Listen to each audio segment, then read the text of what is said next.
मानिलिउँ एउटा यस्तो रेस्टुरेन्ट छ जहाँ संसारकै एकदम मिठो मिठो परिकार पाइन्छ, तर दुर्भाग्यवश त्यो रेस्टुरेन्टको वरपर डम्पिङ साइटले घेरिएको छ। रेस्टुरेन्टभित्रसम्म नराम्रो गन्ध आउँछ भने त्यो रेस्टुरेन्टले जतिसुकै मिठो खानेकुरा पस्के पनि त्यहाँ कोही पनि जाँदैनन्, होइन त?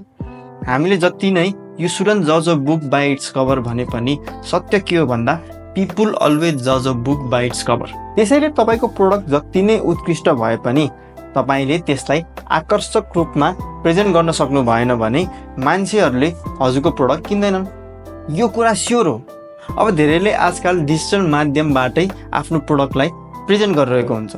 सोसियल मिडिया पोस्ट बनाएर होस्, वेबसाइट बनाएर होस्, आफ्नो प्रोडक्ट सोकेस गरिरहेको हुन्छ र यही सोसियल मिडिया पोस्ट र वेबसाइटबाट नै हजुरको प्रोडक्टको जजमेन्ट सुरु हुन्छ। अब हजुरको सोसियल मिडियामा logo, cover photo, design post, video एकदम अनप्रोफेसनल र अनएट्र्याक्टिभ देखिन्छ भने र वेबसाइट पनि स्लो छ, राम्रोसँग काम गर्दैन वा राम्रो नै नदेखिने गरी डिजाइन भएको छ भने अब तपाईँको प्रोडक्ट पनि राम्रो छैन भन्ने मेसेज मान्छेहरूमा जान्छ र सेल्स हुँदैन। त्यसैले अलि प्रोफेसनल्ली र आकर्षक रूपमा डिजिटल मार्केटिङ गर्न पर्छ ताकि मान्छेमा राम्रो इम्प्रेसन परोस्। अब आकर्षक डिजाइन, भिडियो, वेबसाइट आदि बनाएर इफेक्टिभ डिजिटल मार्केटिङ गर्न हामी हजुरलाई मजाले सहयोग गर्न सक्छौँ। हाम्रो निशुल्क डिजिटल मार्केटिङ परामर्श लिन हामीलाई सम्पर्क गर्नुहोस् है त।